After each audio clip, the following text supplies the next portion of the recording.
Hi, my name's Garret Ferguson. I teach fourth grade at the Lafayette Regional School in Franconia, New Hampshire. We're a small school of 110 kids, and we're set in the White Mountains of New Hampshire. And I started teaching here 8 years ago, and I've always wanted to make sure that in my classroom, the walls, I gave my kids life experiences and memories. You know, I always strive to create memories and get the kids in touch with the world around them. And so we're very rural, so I can have anywhere from 10 kids, like I did last year, to 18 kids in my classroom. And I remember my first year, one of the first projects, with the help of the art enrichment teacher, we started with making a movie of our iron furnace. He goes, they need to learn about our local history, and he says, why don't you make a movie? And once I started seeing the power of that, I started moving forward with that. But then my second year in, I found Mr. Smith and Bob Greenberg, and we started with the Monster Project. And luckily I had a very supportive administrator, and I says, what do you think about building a monster in our classroom for Halloween? And I says, not just a monster, but what happens if we get descriptions from monsters from people all over the world? And we started. And what I said, with the help of some colleagues, we started with this supposed to be a little paper monster. Well, nobody told me that, and it turned out to be like a 3D monster that we hung from the hallway that was 7 feet tall. And that got a lot of, I think, the school's attention, and we just started branching out and connecting to other schools. And that was kind of an important thing for me that I learned was, you start planting a seed in one project, like the Monster Project. You do it, you don't know how it might shape out. You know your goals that you want in mind.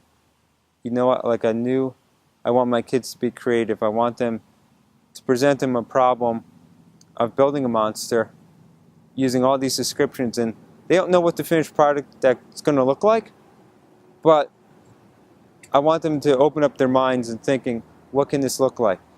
And secondly, I want them to not only open their minds on their monster building, but the other schools. So I know one of the reactions I get every year from the kids is, wait a minute, is that their whole school? And I says, no, there's schools that actually have 20 to 30 kids. Like, wait a minute, they're wearing a uniform. I says, yeah, there's other schools that wear uniforms. And that just starts getting them thinking that there's more to learning than just their walls in there. And once the creativity goes and we started making connections, the kids want more. And then as a teacher, I wanted more. So we started doing the monster, and then we did Landmark Challenge with Mr. Smith, finding about all different landmarks across the globe. And one of the things I always think is this giving my kids real problems that that I want them to solve, and that, you know, we always have a problem. And what's interesting, and hopefully I'm not jumping around too much, but I know people always ask me, what are you going to teach this year? And I honestly don't know. I didn't know Mr. Greenberg was going to come up this year. I didn't know we were going to do this. And a lot of times I have to listen to my kids, and my kids have interests, and I listen to them, and that helps us shape units. And then what I try to do is figure out where I need to broaden my kids' horizons and what they need, and hopefully grow from them. One of the things, like for example, is that we always talked about our beautiful white mountains behind me, and the kids thought everybody had mountains. And then so I started Skyping out of the classrooms, and we Skyped a school out in Canada, and they're like, wait a minute, your land's flat. They couldn't get over that there would be flat prairies. You know, they couldn't get over the fact that that there would be like no mountains, and that everybody in the world didn't ski. Because in our school, every Friday during the winter we go skiing.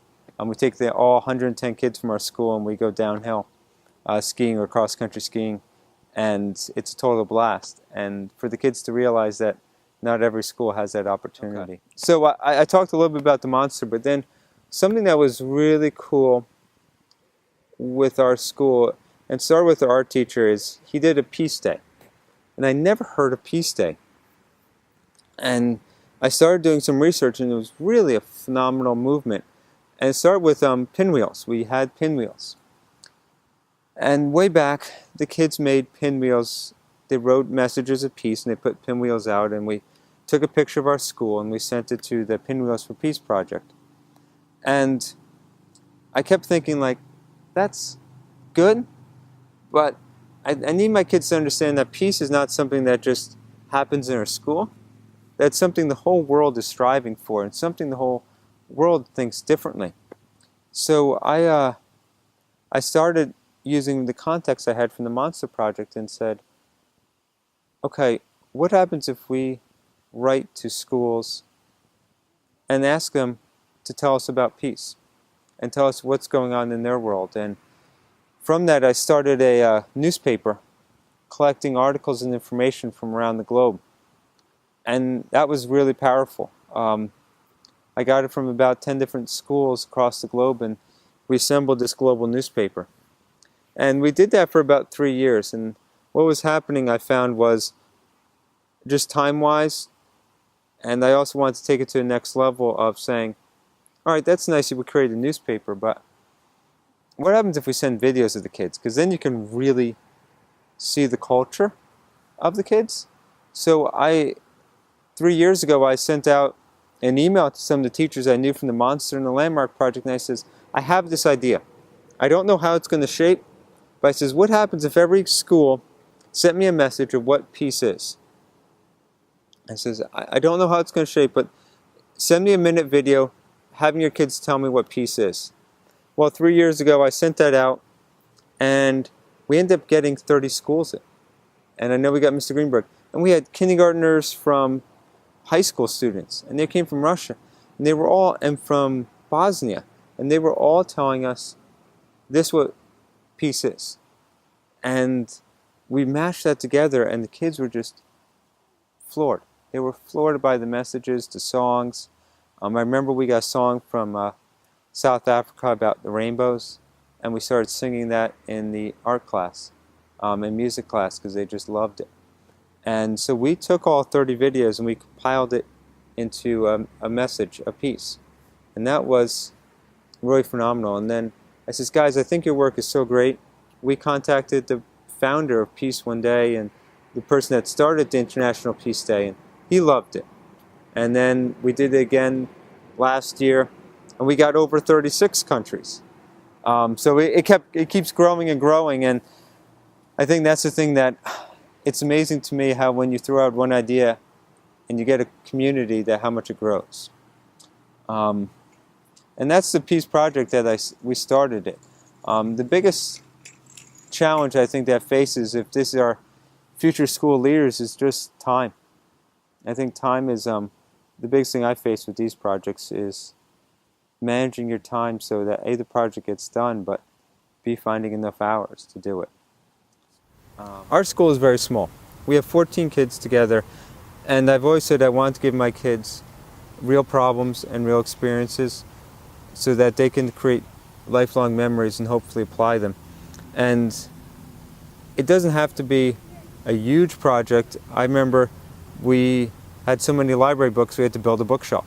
So we went out, bought wood, gave kids saws, and I says, all right, you're having these great projects, but what you need to do is you need to share it with the rest of the world so you can get another perspective. You know, you do this great thing in your classroom, but there's so much more to learn about. And what I always want to take the walls of my classroom and kind of just imagine they're not there.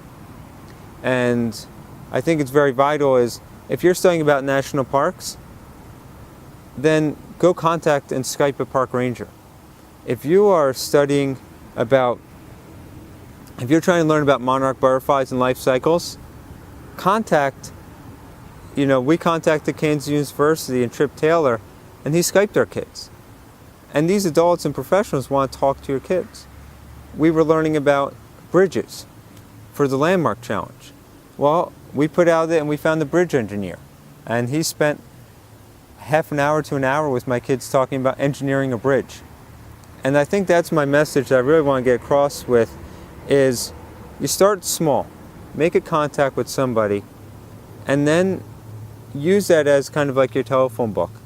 And then when you start projects or units with your kids, say, okay, how can I get them from just inside the classroom to outside of it? If I'm studying trees, how can I get a forester in my classroom? How can I maybe then say, okay, not only what trees are in my area, but how can I contact another school in Japan and say, do they have the same trees that we have here? I know there's projects where people take pictures of all the different leaves around the world. So one of the things I always strive for is making sure that you authenticate your learning. Is that you take your experience in the classroom and then you stretch it all across the globe and see how you can connect to other classrooms.